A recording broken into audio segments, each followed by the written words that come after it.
Dip dye, tie-and-dye and batik prints give you an opportunity to easily brighten up all kinds of garments. Before you can start with any of these printing techniques, the garments have to be soaked in water.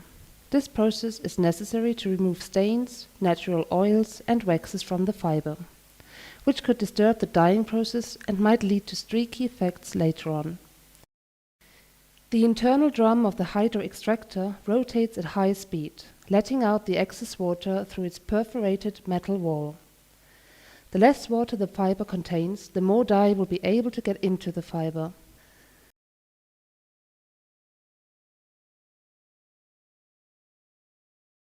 The spiral is the most basic of the tie-and-dye techniques, and also one of the most popular. The garment needs to be laid flat on the ground. Thumb and index finger are twisting in circular motion, gathering the shirt around the center point. When the entire shirt is spiraled, it should have the form of a flat and round bundle, almost like a cake. To keep it in this state, several strings are being tightened around the cake. The more strings are being used, the more intricate the pattern will look in the end.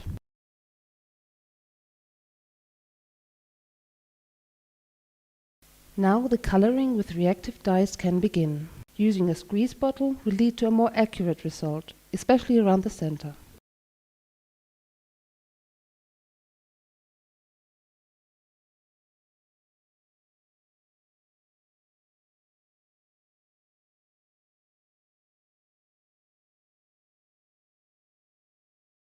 To achieve a horizontal pattern, the shirt needs to be gathered and folded from the left to the right side, so it will look like a tube. The loops will separate the tube into different sections. Those parts of the shirt which should stay white in the end are covered in plastic foil. The uncovered sections will be dyed in one or more colors, according to the desired effect and outcome.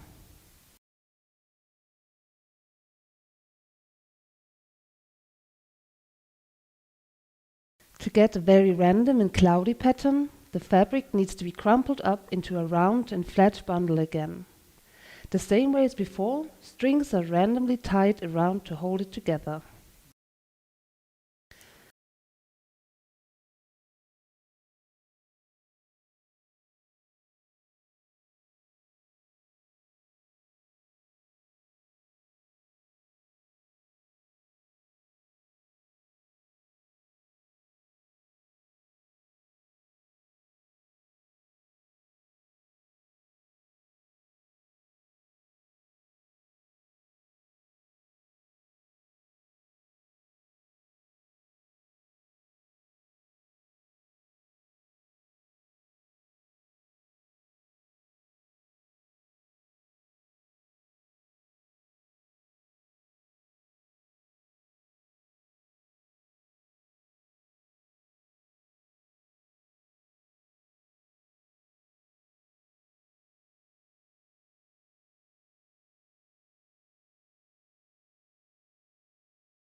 In order to achieve a dip dye look on a garment, dye stuff needs to be poured into a flat tray, so the bottom is covered only a few centimeters.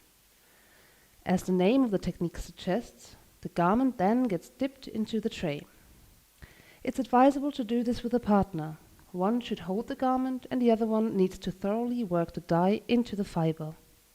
Otherwise, it will be very difficult to get a straight and neat line separating the dyed and the undyed section. Working the garment up and down into the pane will give a smooth, color gradient ombre design.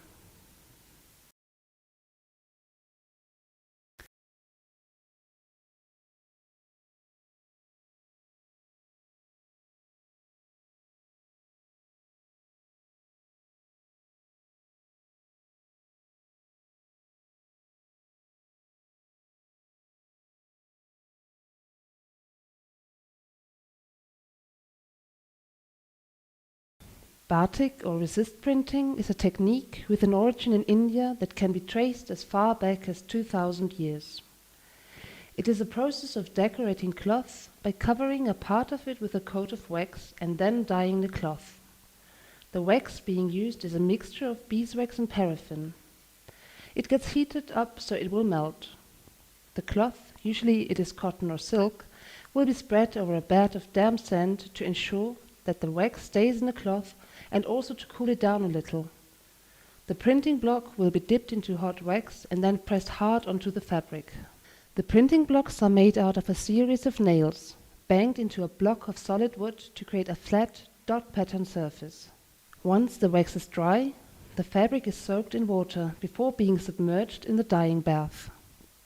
The waxed areas keep the original color, and when the wax is removed, the contrast between the dyed and the undyed areas give the pattern.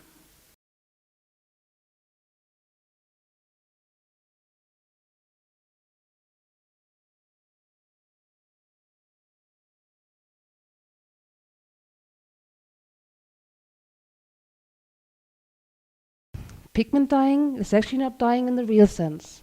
It is the immersion painting of a garment with a very thin, soft fabric paint, so-called pigments. Pigments are insoluble to water, which means they need a binder in order to be able to stick to the fabric. Pigments are more likely to wear off, and after several times of washing, the color of the garment will fade. To still achieve a strong color fastness, after all, a combination of pigments and reactive dyes will be used for the dyeing process.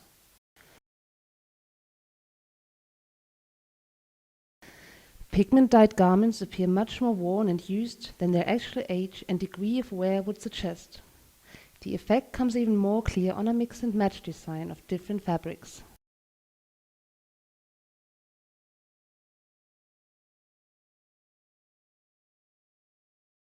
Not all pigment dyeing processes have to have heat involved.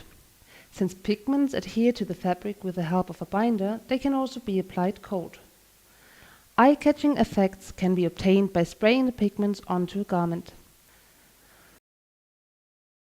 For this purpose, the garment is mounted on a rubber dummy and air is filled, so the garment is fully fit exposed. Then the paint will be sprayed on with the help of a normal spray gun. The outcome will appear speckled and stained, and depending on the distance of the spray gun, it will have a more or less uneven look. The garment can also be hung and stretched onto a stack. This way the paint can be sprayed on without having to rotate it, and the outcome will look more steady.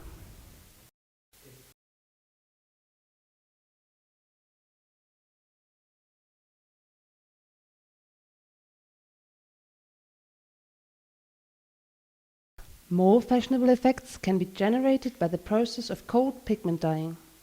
The stitched garment will be dipped into the dye bath, slowly be patted by hand and left for soaking for about 2 minutes.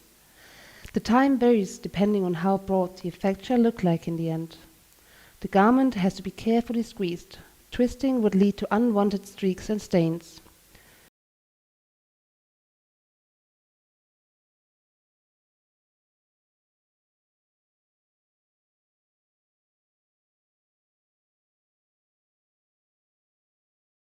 For another 10 minutes the garment should lay flat, so the paint can fully absorb. After drying in the tumble dryer, it will go through another washing process. The bath contains acetic acid to form a permanent bond to the fiber and softener for a smooth hand feel. The result will be a vintage look with faded and washed out effects, especially around tricky seam areas. Due to the short dyeing period, the paint will not reach there completely. Lava dyes are dischargeable dye stuff. When it's used for garment dyeing, in combination with acid wash, it will give a whitish and vintage looking outcome. Lava wash is just the right process to choose in order to achieve bright shades and dark colors in garments. It also offers great possibilities in creating wash effects, due to its excellent decolorization with permanganate and accelerator. Coloration can be done at a low temperature, and great light and wash fastness can be achieved without pre-cationization or binders. Lava wash is a very sustainable dyeing process, due to lower energy and water consumption.